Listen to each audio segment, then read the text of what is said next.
everybody, and welcome to the Gift of the Struggle podcast. We have one of my good friends, Terri Ellen, on the show today. I'm very excited to talk to her because it's a very timely issue for Pride Month that we're going to be talking about. As a trans woman, I met her through some of the volunteer work I do with some of the LGBTQ organizations, and have a lot of respect for her experience and her willingness to speak out. So Terri, welcome to the show. Thank you, Elizabeth. It's great to be here. It's wonderful. Thank you for having me. Absolutely. And lovely to get to talk to your audience and to you about all this. My name is Terri Ellen. I am a trans woman. I've known I was transgender since I was 11 years old, which was back in 1974. So you can do the math and figure out my age.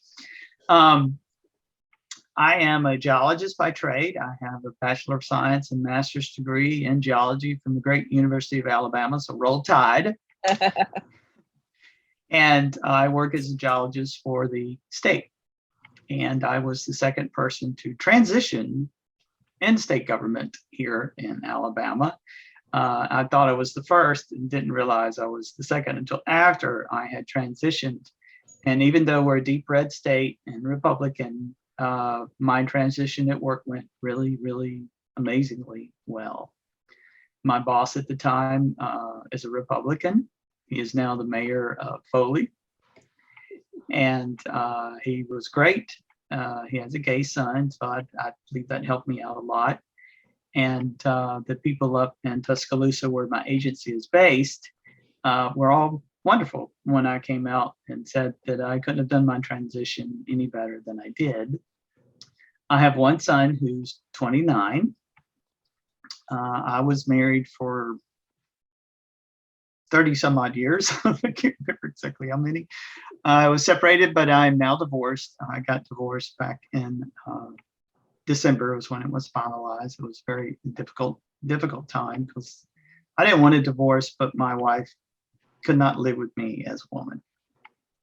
So unfortunately, a lot of marriages don't survive when one spouse transitions to another gender. And mine was one of those, unfortunately. But statistics do show, weirdly enough, that about 55% of marriages that have a trans spouse do survive, which is higher than the 50% rate in cis marriages. So that's an interesting little statistic. Yeah, wasn't expecting that, but yeah, it does happen. But mine didn't make it, but that's okay. Yeah. Well, and so there are several things in that introduction that I want to touch on. First, real quick before I forget, when you came out to the state, and tell everybody how you did that, because I think for people going through this, the way that you approached it, probably, like they said, you couldn't have done it any better.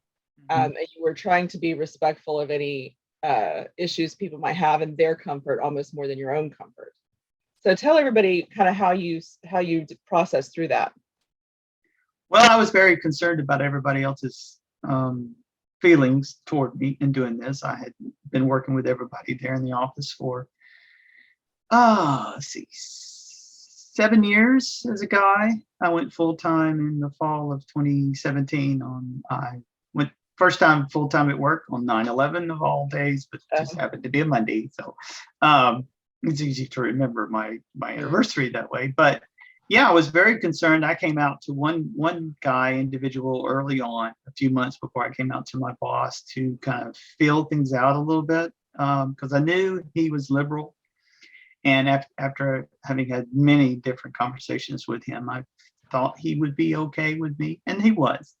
And he gave me some great insight into others at the office of how they would be about me. And of course, anybody like myself, transgender, who's contemplating coming out and transitioning to full-time as a gender they weren't identified at birth, it's difficult. It's terrifying because, well, everybody wants a paycheck, everybody wants a job, and we have no protections in Alabama on getting fired because we're transgender. It's perfectly legal to do that. And so it was terrifying. So I was really, really concerned because not a single one of us who transitions alone. Everybody around us transitions with us, coworkers, family, friends, family, such and so. All those people transition with us or they leave our life. It's just how it works. And unfortunately at work, people can't necessarily leave your life unless they want to quit and go somewhere else. And so I had conversations, came out to my boss, had a nice conversation with him. He was like, okay, well, how do we do this? And so I had a lot of materials that I had found online and had been given to me I also had retained a labor lawyer just in case things went south. So I had her in my back pocket, and she had helped me quite a bit and how to prepare for this. She had helped others do this as well. And so I had a lot of materials. I answered any questions they had concerning the transition. And then I had to go up to Tuscaloosa and talk to the head of the agency and the HR person up there, and had a packet of information for them and answered whatever question they had.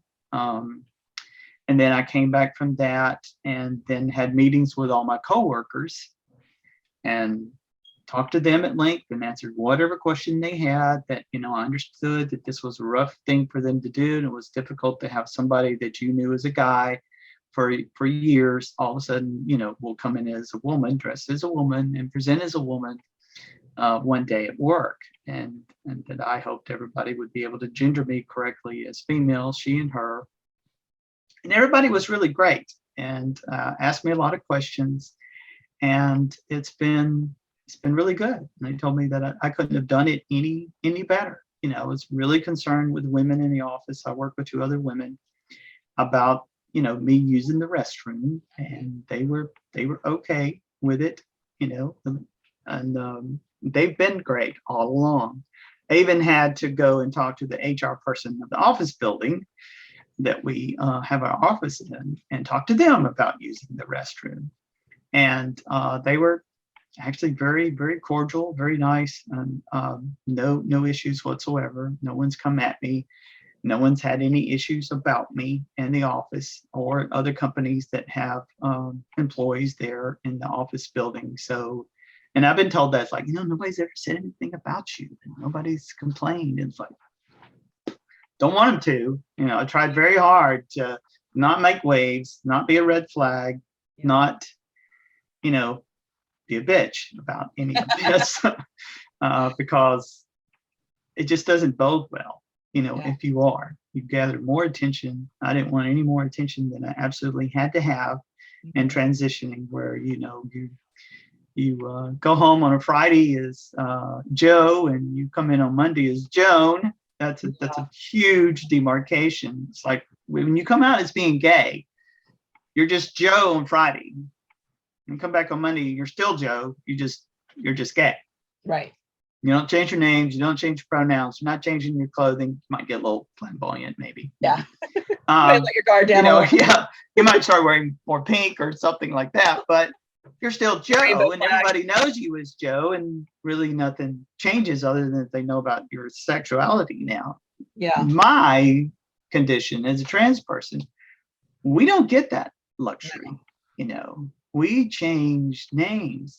I took the week off before coming in full time and got my name changed at the probate court, got my social security changed, and got a female marker on my social security, got a new driver's license that showed my new legal name, a picture of me, it's me, and I had changed, and then changing all that at work and everything else. It was a daunting prospect, but it has gone amazingly well, really. Yeah, it's remarkable to me that Alabama has risen to that occasion as well as they did. I just couldn't believe it when you told me that for the first time. And I know when Luke, my son, came out, he was very, as a 16-year-old boy, his perspective was very egocentric, of course. And when you're going through something like that, you've got to protect yourself. But he was even worried he said, I want to just be Luke, who happens to be gay. I don't want to be gay Luke. Yeah.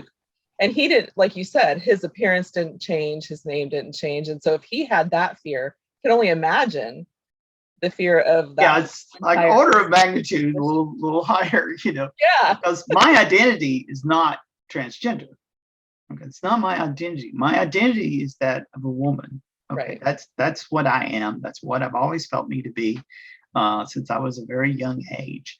And so I don't identify as trans. It's like I don't identify as having blue-eyed. I'm blue-eyed, and I'm diabetic. I don't identify as being diabetic. I am those It's things. just a thing about you. Right. It's just a characteristic. It's how I got to be physically, socially, and legally female. Right. I transgender. So. That's a perfect transition into talking about, to use the no pun intended. No pun intended.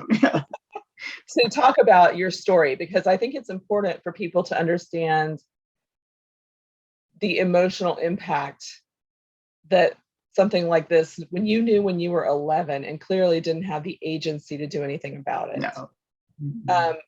Tell us about that, because I think it's important to understand that this isn't just a whim or no. Experimental phase or all the things that people think. It's the choice discussion. So tell us a little bit about that, because the way that you tell it for me is very impactful. I knew for sure when I was 11.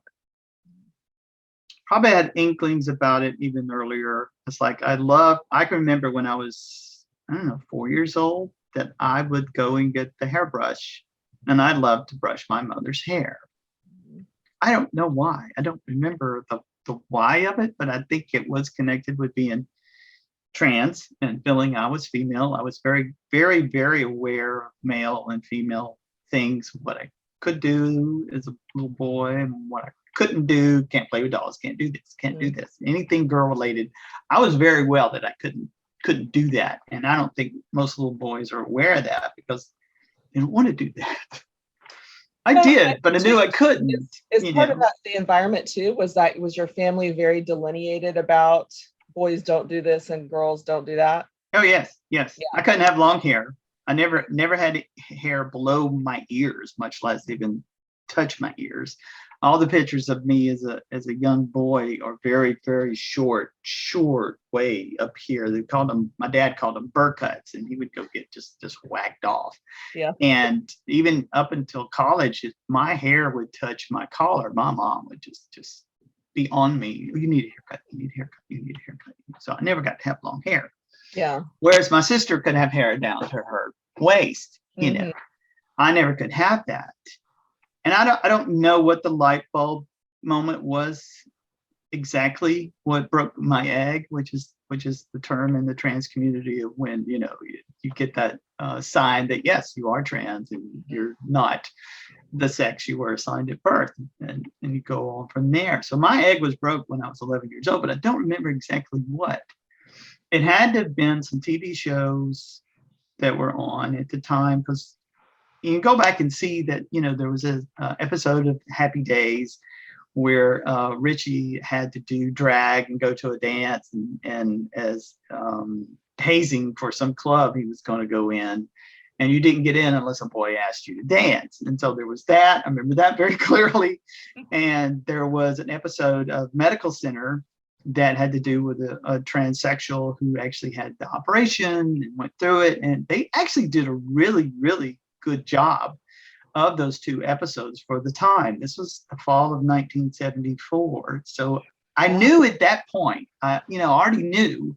And I think it was around February of 1974 when I figured it out, because I remember my mother was a nurse and she had a medical encyclopedia. And I remember going to get that book and looking up transsexual as what that was, because it had already rang a bell in me. I was like, that's what I am. Familiar to you, or at least relatable. Yes. And then reading the definition, it was like, oh my God. Now it was not a hallelujah moment of like, oh, praise God, transgender. It was a oh shit moment. Right. Of that. And then spending lots and lots of times in the public library, no internet back then, and being scared to death. The librarian was going to look over my shoulder and wonder why a 11-year-old boy was looking up stuff on transsexualism. That was what it was under. There was no transgender heading at all. Yeah, and at that time you were searching, because at that time people didn't talk about it. It was very much in the dark corners of the world. People stayed hidden, I think, so much more. And so were you just searching for what all this meant? You didn't even have a word for it till you read that in the book, right? I mean, no, it was, I knew myself.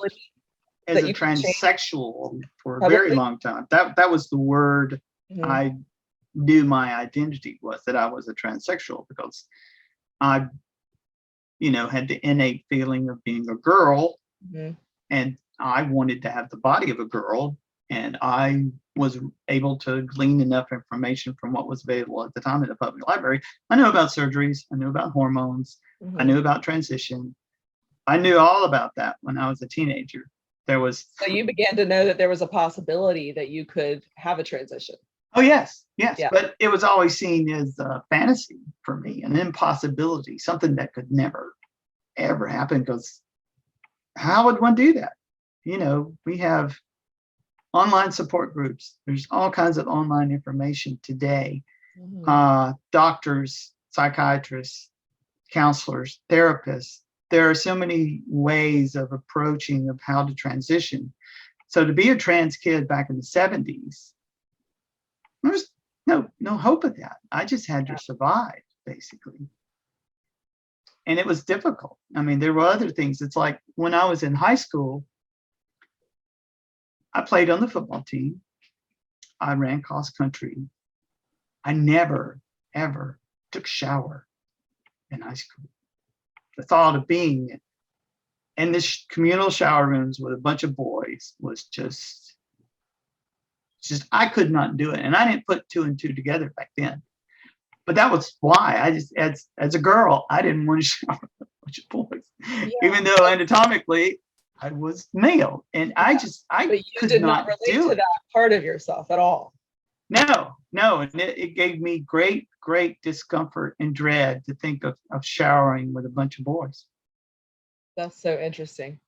And I But didn't it put two makes and two perfect together back sense, but then. that's not something I would have ever even thought about. I didn't either. I didn't put that together until much later, You going, just oh thought you my were really God. shy? Yeah, I didn't really, try to psychoanalyze myself about it. I just knew it made me distinctly uncomfortable, and I had no desire to be naked in front of the other guys. No. So you go about your life through high school, through college, you get married to a woman, you're still living as a man. Tell me about the journey into knowing that you had to make the transition. Well, it was always, my dysphoria got really bad in my late teenage years. And when I met the girl that would become my wife, it helped tamp it down. Mhm. I wasn't looking at it as a fix or anything, or that this would fix me. You hear that story from trans people a lot, that, well, if I do this, this will fix me. Or if I'm uber masculine, this will fix me. Or if I get married and have kids, this will fix me. This will fix me. It's the constant mantra of this will fix me. I wasn't thinking that. It was more of an attitude of mine, this would be the better life. Mhm. Right. This would be a better thing for me to So do. that was a choice. That was a choice. Yes. Because And you were I didn't, trying to have the better cis normal life. yes, that was the better choice. That time I did make a choice but my dysphoria wasn't to the extreme that it became later. Okay. I was able to handle it, mitigate it. And how old were you during that time when you got married? I was 23. Okay. 24. So, and I didn't tell my wife at all anything about me at all. Because you were deciding that you were going to live that way for the rest of your life. Yeah, I was going to take it to my grave. The only person that knew about it was God. That was it. Yeah. And that was all that was going to know, because there was no win-win. What was the point of coming out to anybody? What was the point? All it would do what was it going to do to how were you upset the apple cart, Right. And I could handle it. I was okay. I would have to cross-dress about every 6 months at least, that my dysphoria would reach a crescendo, and that would help. Where you had to express. Yeah, I had to express being female. Yeah. And it's like, it's like when you're a kid, you're pretending to be a policeman. So you get the uniform of a policeman. So I thought myself as a girl, wanted to be a girl. So you wear the uniform of a girl. Mm-hmm. And that would help greatly to alleviate my dysphoria, the discomfort, the dissonance. For me, it was a huge dissonance of feeling like I was going to fly into a million pieces. Mm. So what about the fear of getting caught when you would do that? I was terrified. Yeah. I you do was it at your very, home? yeah, I would do it at home. And if I went out on a business trip, I would do it in my hotel room.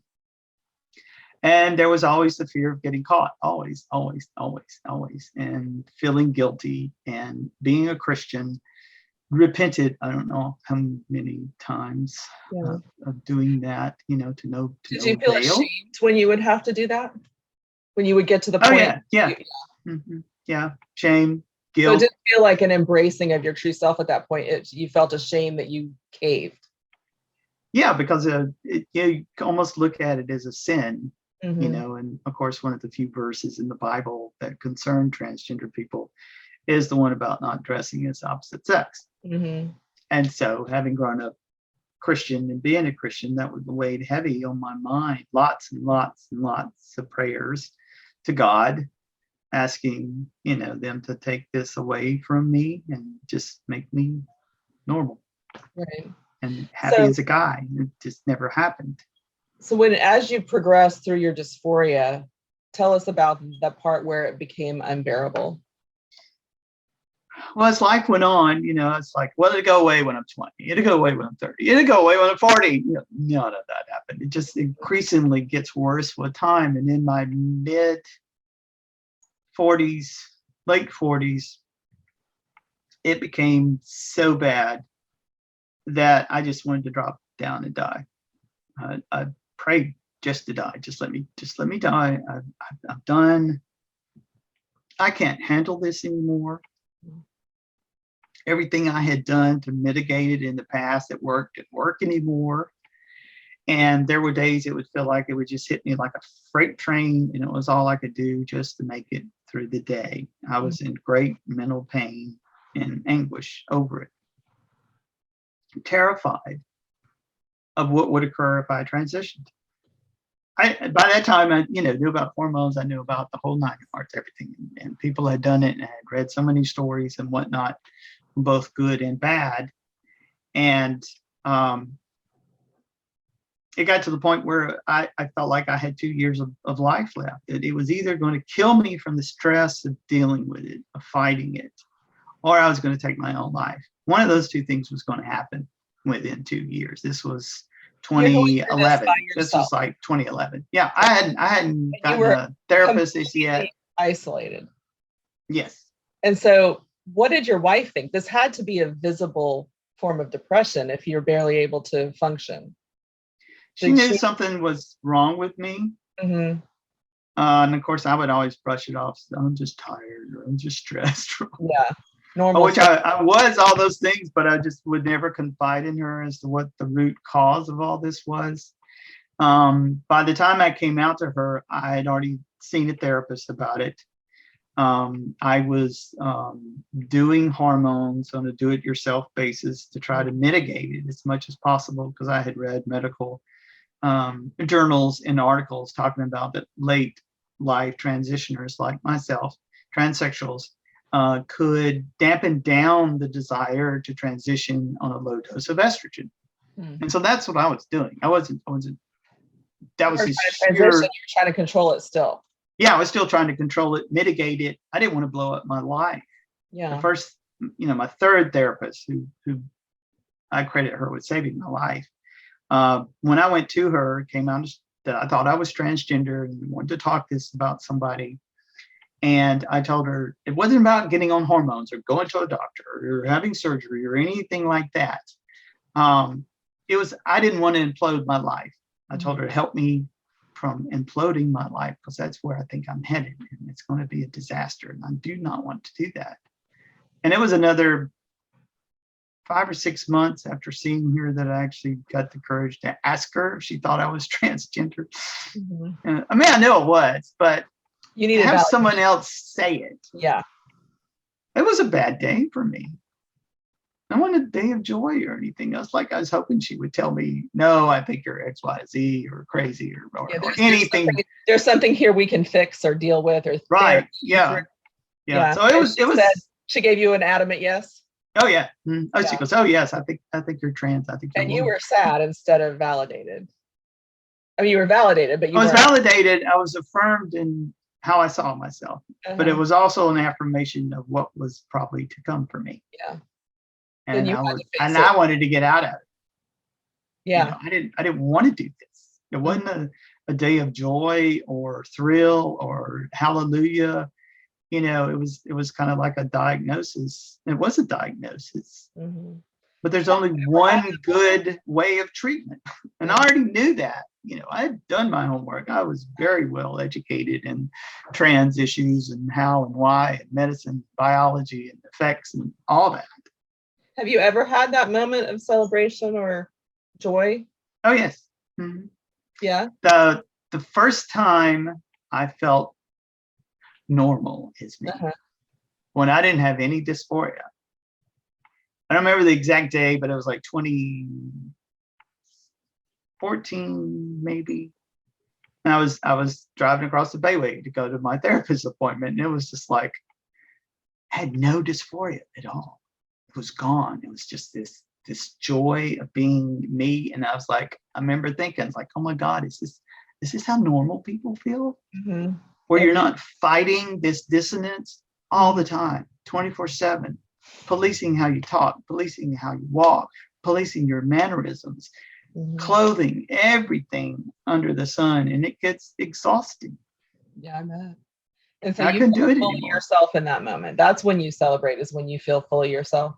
Oh yeah. You know, I wouldn't go back now. No, because it is amazingly wonderful to be me. Yeah. To be physically happy and content in my own skin, which I did not have for the first 50 odd years of my life. How long have you had that now? Oh, 6 or 7 years, I guess. Yeah. Like that. Yeah. It's nice. And I mean, people have told me that. The ones at work told me that I always seemed uncomfortable all the time. And they never understood why until after I transitioned.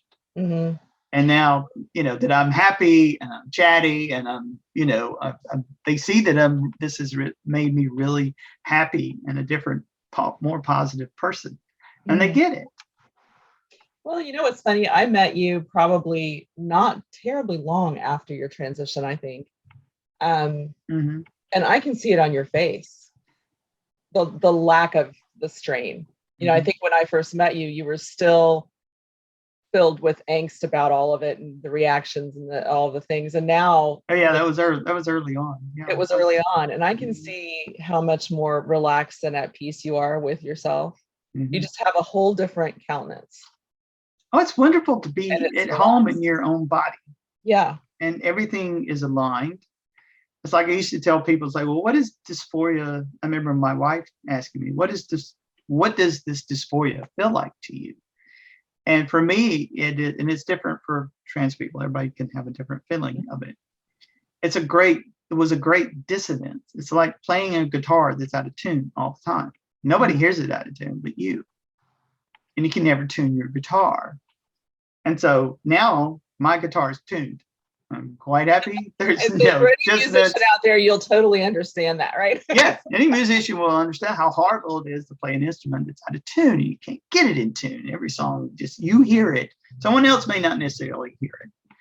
But any musician can usually tell when something's a little out of tune. Well, I was way out of tune. You know, all 6 strings of my guitar were out of tune. And now it's not. I don't have any dysphoria at all. And it is just, oh my God, amazingly wonderful.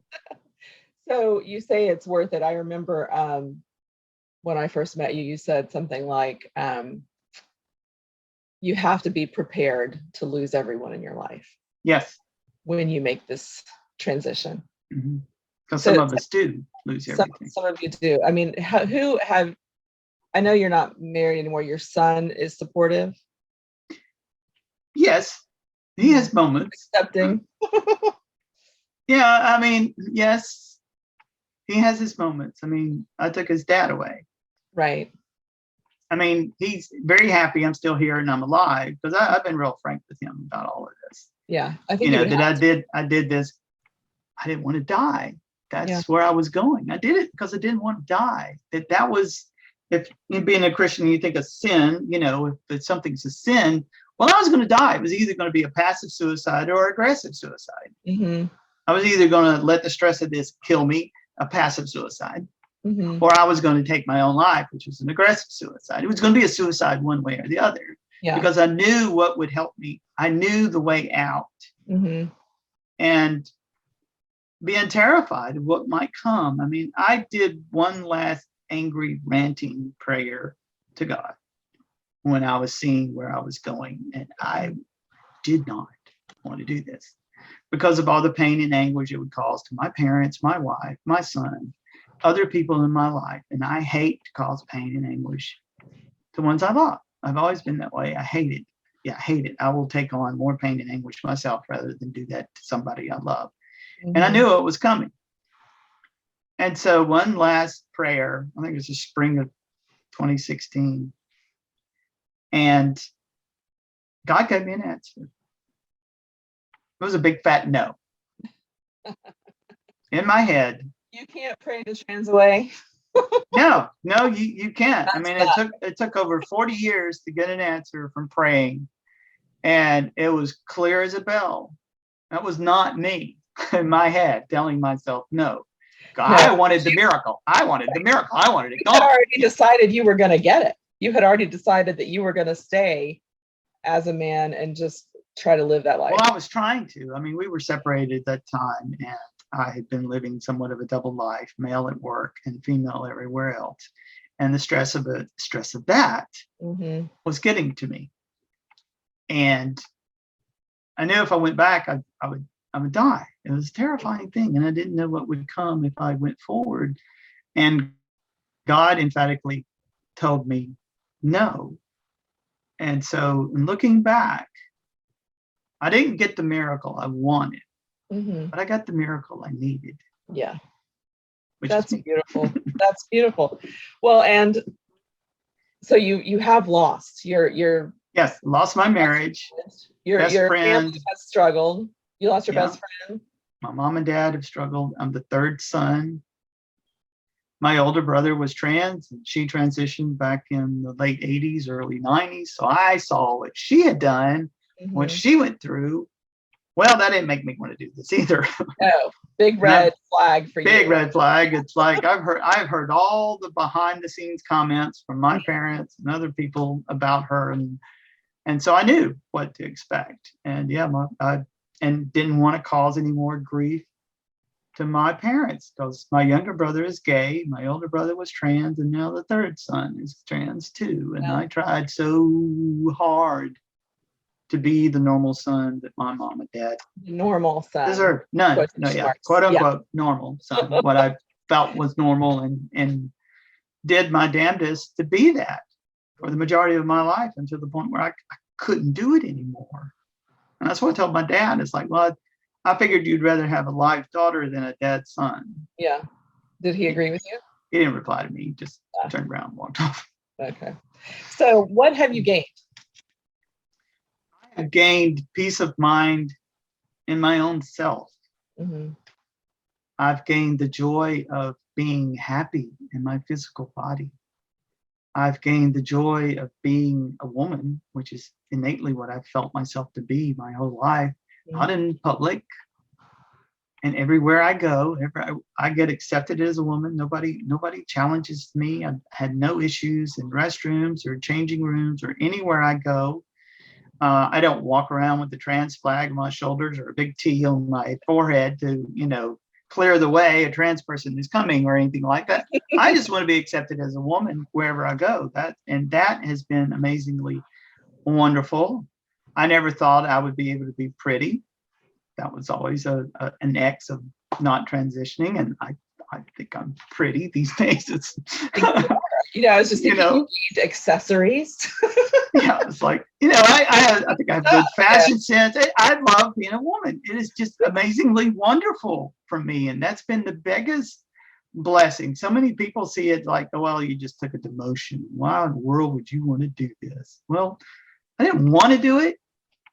And I did everything all the transphobe you hear and all the critics of us and talking about gender ideology and this horrible thing that we're grooming kids, blah blah blah. Nobody groomed me back in the 70s. Nobody groomed me to be trans. I was born this way.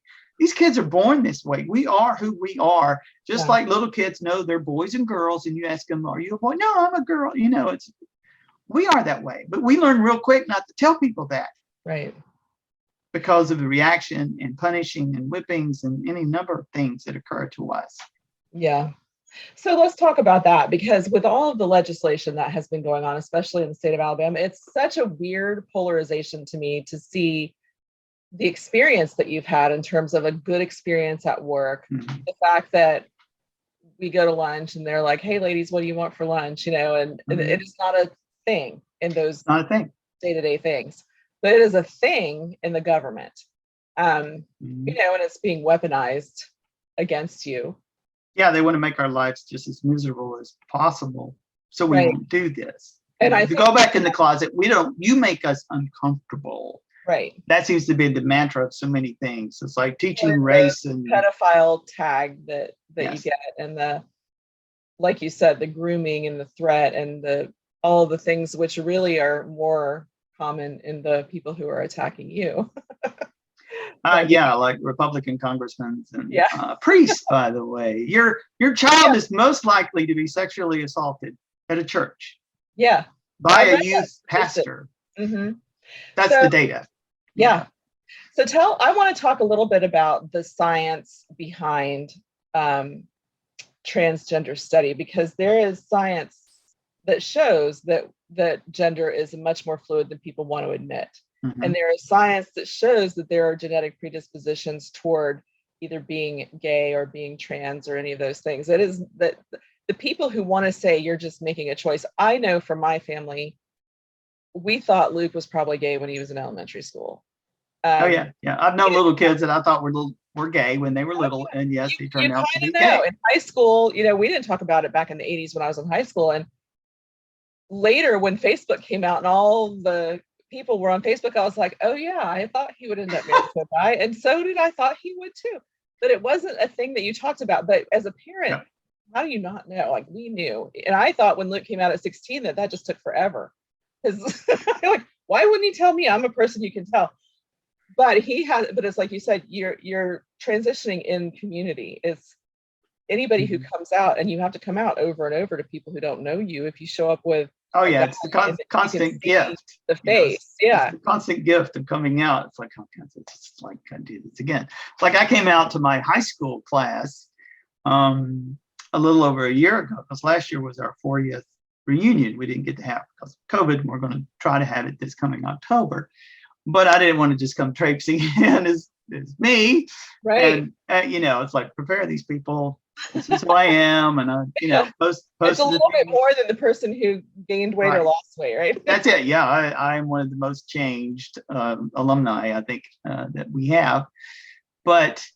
And I posted it as like, who am I? And I made it sort of a riddle and gave clues and stuff to who I was, and posted my picture. It was like, who am I? Mm-hmm. And one old friend guessed it, and she wouldn't talk to me. Would not. That was disappointing. And I'm really not sure how everybody in the class feels. I'm sure there are ones that are totally against me or what. Don't agree with my lifestyle, blah, blah, blah. But all in all, it's been pretty good. And, they've seen me, they've seen my pictures. And so it won't be such a big shock to somebody and coming to the reunion. And I found I have a trans classmate that we were friends on the football team back in the day, friends back then. And she came out like 3 days after I did. Oh, wow. That was an amazing thing. And so I've been a mentor and help to her on her journey, because she had just started transitioning 3 or 4 months before me. Mm-hmm. I mean, before I came out on the page. And that was amazing that we knew each other.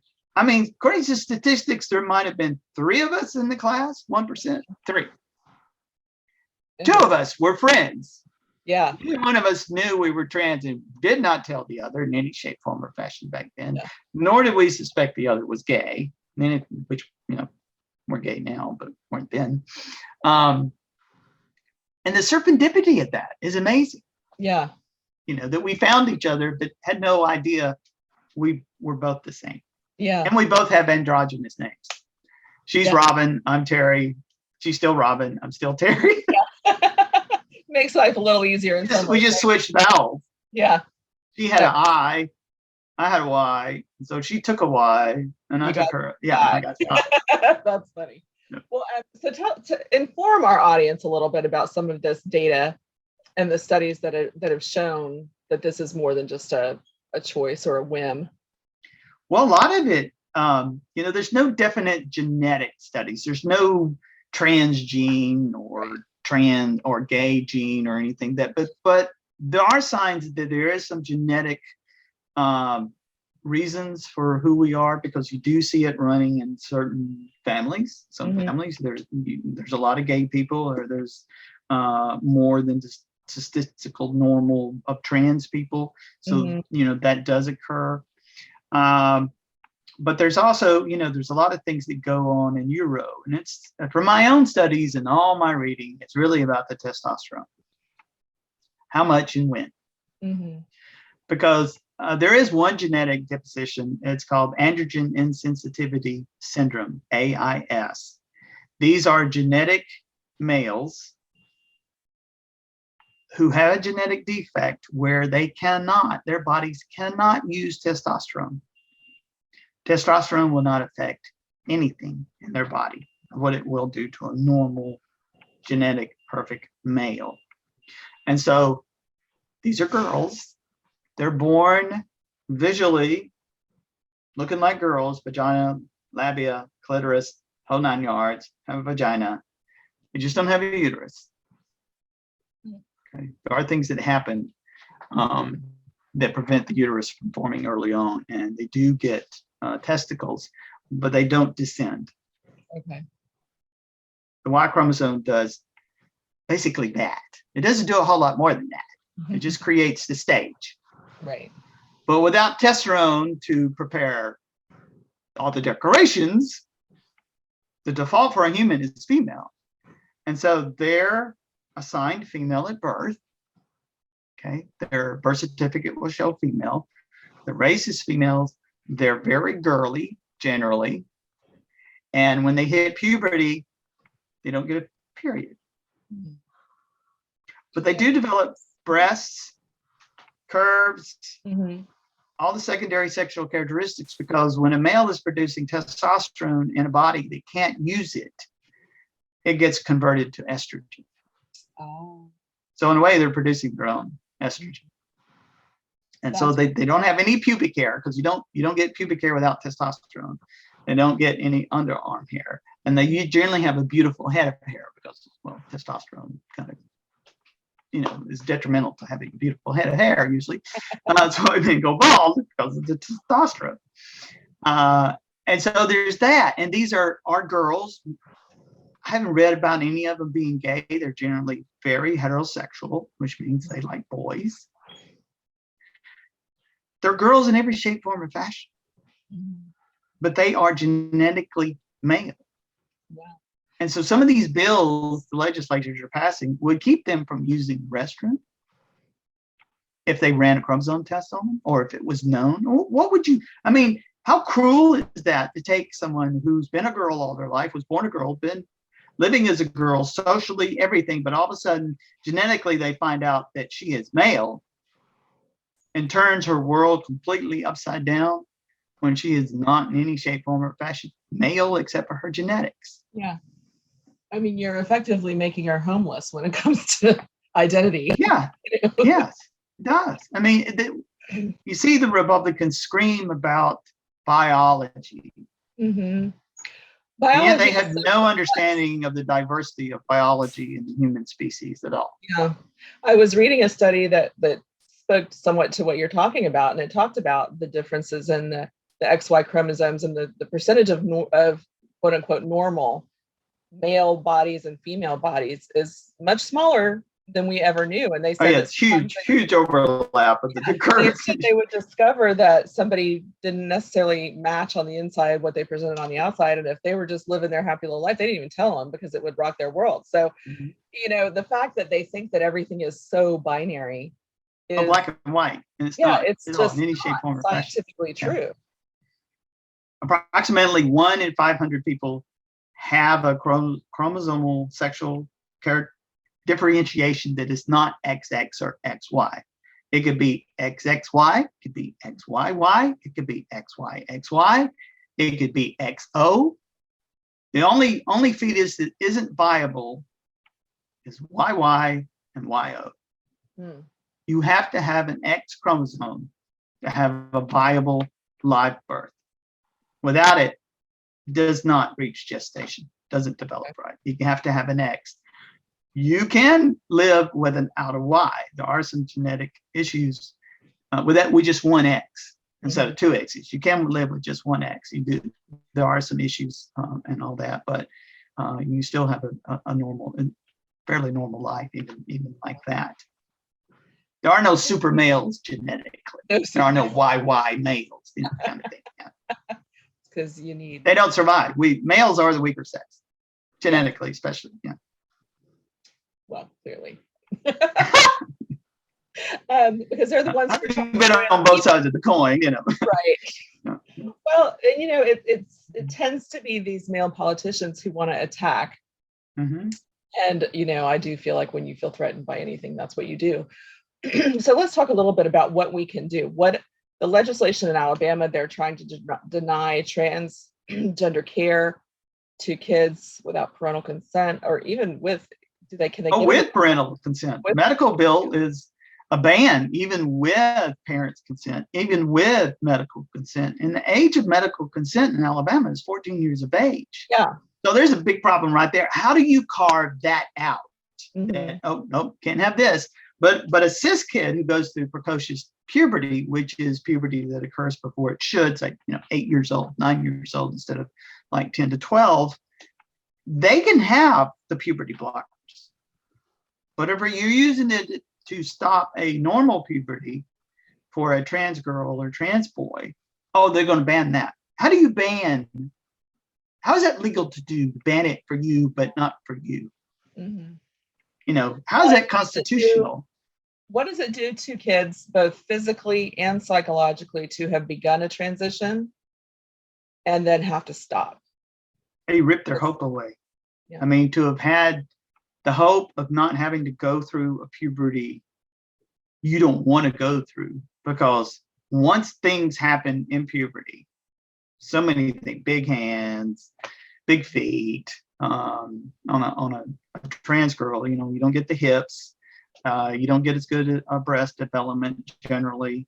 You might start losing your hair, so many, a deepening voice. Okay, going on estrogen does not naturally heighten the pitch of someone who had a male puberty. Once those vocal cords are set through testosterone, it doesn't revert back with estrogen. So trans women like me have to practice and train and whatnot to get our voices more into a higher pitch, more in the feminine range. And it can be done, but it's difficult, and some can't. If you're genetically programmed for a very deep voice from testosterone, that's what you're going to get, and it's difficult, and that could be a great tell. But the mental health impact of having that hope ripped out of your hands, I can't even imagine that.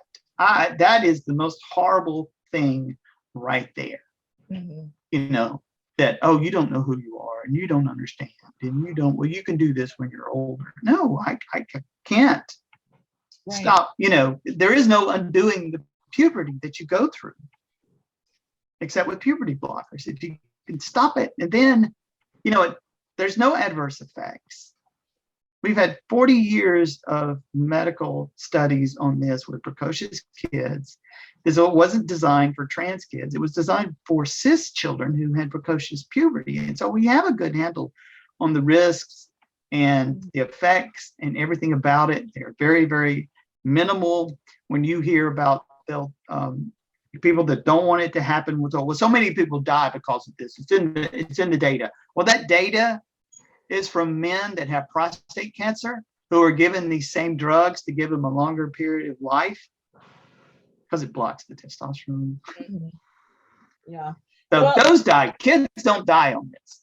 And it's easily reversible. You take the drugs away and puberty will start right where it was stopped and progress naturally if that's the child's choice in consultation with parents and medical personnel. If not, generally, kids do not get hormones until they're 16 years old at the earliest. Sometimes it does occur earlier than that, and those are rare cases. But then they take away the puberty blockers, and the trans boy or trans girl can then go through a puberty that is congruent with their gender identity. It doesn't matter what your biological sex is. The human body will react to the sexual hormones the way it is designed to do, regardless of whether you're genetically male or genetically female. That's just how we work. Every human's born with breasts. Every human has nipples. And you give enough estrogen to a genetic male, they will develop very female breasts and be able to lactate. Breast or breasts, period. the lack of education, I think, is one thing that's one reason I wanted to talk to you so much, because I mean, in terms of controlling your own body and agency, for them to be so ignorant about a woman's body that says, I just put the ectopic pregnancy back in the uterus. And I'm thinking, wouldn't you have thought women might have done that if it were possible to save their babies? I had one of those. I would have done it, but I couldn't. It's not possible. And it'll kill you. It will kill you. And it will kill you to continue. Exactly. So if they're that ignorant on something as simple as that, the complexity of a transgender human's experience and hormones and all that, that's so much more detailed and complex and nuanced. And on the spectrum of gender, it's no wonder that these people are trying to legislate against something that they clearly have no understanding of and no desire to understand. So they don't understand it. They fear it. Most people fear what they don't understand. They see it as an ideology, and that we have all this political power and whatnot. And it's like, really, if we had the political power you say we do, none of these bills and laws would be getting passed at all. If we had the power you say we do, when it's reversed, y'all are the ones who are demonizing us. You are the ones who are fear-mongering about us, that we're going to rape women. This is always about trans women. It's never about trans men. No. That only reason we do this for is so we can go in women's restroom and rape women. And it's like, God, honey, do you not understand what estrogen does to a male and performance? Yeah, no male that wants to rape women in the women's bathroom is going to do this. Right. It is counterproductive, literally. Yeah, let's talk about the science of that, right? Yeah. I mean, I'm sorry that estrogen, one, kills testosterone production in a male. It reduces it to very low levels. Mine went to below normal cis female levels, just being on estrogen. No blockers, no other thing. It does it over time. It's not immediate, but it does it over time. The arguments of these legislators too, and anybody who's on that side, is that there's the pedophilia and all that thing. But to me, one thing that frustrates me as a parent of a gay child is that I find myself getting highly offended that they only view him in the sexualized sense. And I would imagine it would be the same or worse for you, because identity and being gay or being transgender, it's not all defined by who you have sex with or what your sexual sex is. Being a woman is so much more than who you have sex with or how you have sex. Your life doesn't emanate from between your legs, really does. Right. There's so much more to life than having sex. It's so much, like when Luke says, I want to be Luke, I don't want to be gay Luke. Right. That's an important distinction. You want to be Terri, you don't want to be trans Terri, because Terri is a full human in her own right with all of the qualities that make you who you are. And I feel like just to reduce it to that is just so to use the teenager term, basic. Like, Well, it's turning us into a fetish. Right. That's exactly. That it's all about sex. That you just did that because of in the trans community for trans women, it's autogenophilia, which is that you're turned on by yourself. You're turned on by that. Having been a guy, that I was turned on by the aspect of being a female and being a woman, that this is a sexual fetish. So you're basically getting off on it yourself. Yes. And it's idiotic. It is. No, it didn't do that. It wasn't about that, in any shape, form, or fashion. No. So Terri, 2 more questions. The first is, what can we do? Vote. That is the biggest thing one can do, is vote for politicians, candidates that are LGBTQ supportive, affirming in who we are, because if not, we already see where this is going. If the Republicans take the Congress during midterms, life is going to be shit for us, to put it lightly. Yeah. They've already tasted success in coming after trans people in the legislatures across the United States, and looking what they did to reproductive health for women, abortion bans. I mean, God, look at the one in Oklahoma just got signed in the law that bans abortion from the time of conception. It's like, exactly, I determined that, but really, how far are you going to go? Yeah. And they are like sharks who have tasted blood in the water, and people are voting for them. Mm-hmm. It's like, do you not understand that this will personally affect your family in some way? At some point, you don't get an out in any of this, whether you have an LGBTQ family member, or half your family's going to be female, so somebody's going to get pregnant that doesn't want to be pregnant or have ectopic pregnancy. When they go to the hospital won't do anything because we don't want it to cause an abortion. We can go to jail for saving your life. Yeah. How many women are going to die? A lot. I posted this recently. I would have died twice. Yes. Because I had a miscarriage. You and hundreds and thousands of other women. Yeah.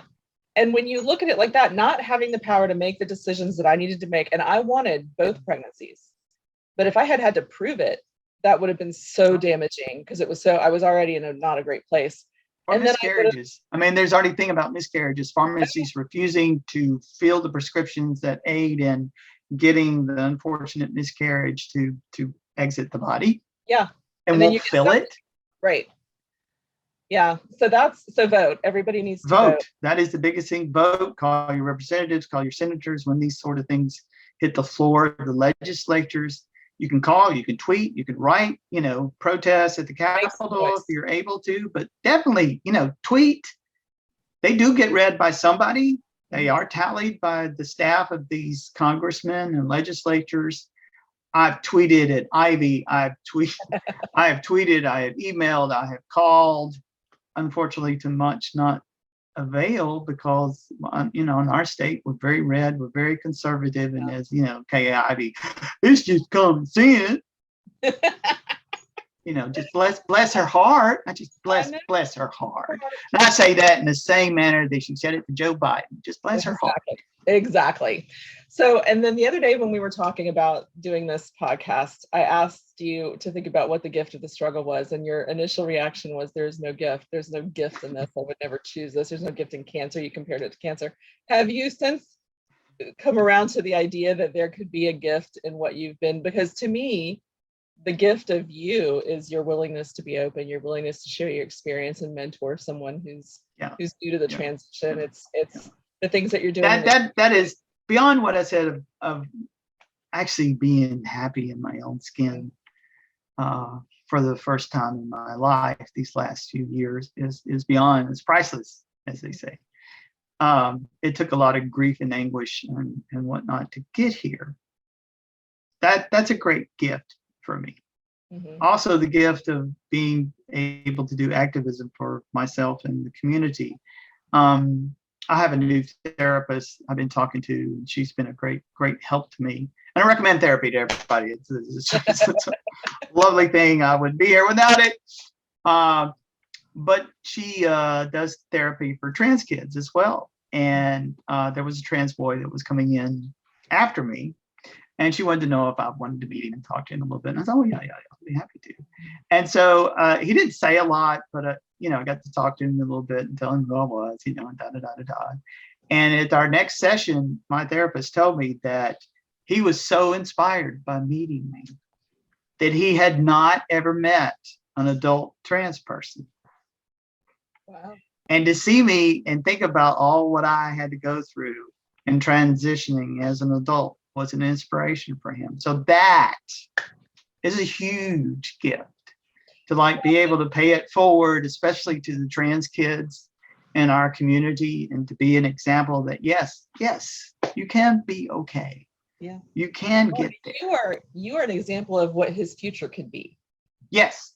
Right. He may not. That's what I want to show. It's like, yeah, I was a trans kid, mm-hmm. and I didn't have the opportunities that you're having of therapy and puberty blockers, and possibly going on T at a young age and being able to go through the puberty that you want to go through versus the one you really don't want to go through. But even so, that you still can make it happen later in life. It still can happen, and you can still get to be you. Just don't give up hope. Don't let that slip away. And I'd like to be, and I hope I am an example to ones like I waited all my life to be me. And I finally got to be me. I thought it was impossible until I had to make it possible. It's been great. On that note, Terri, I think we'll wrap up. Thank you so much. Well, thanks for having me. This was absolutely wonderful, Elizabeth. Thank you. I enjoy talking to you every time. The openness, I don't ever underestimate that, because I think that's what changes the world too. Hope so. Sometimes just one person at a time. Exactly. Yeah. All right. I'll be seeing you.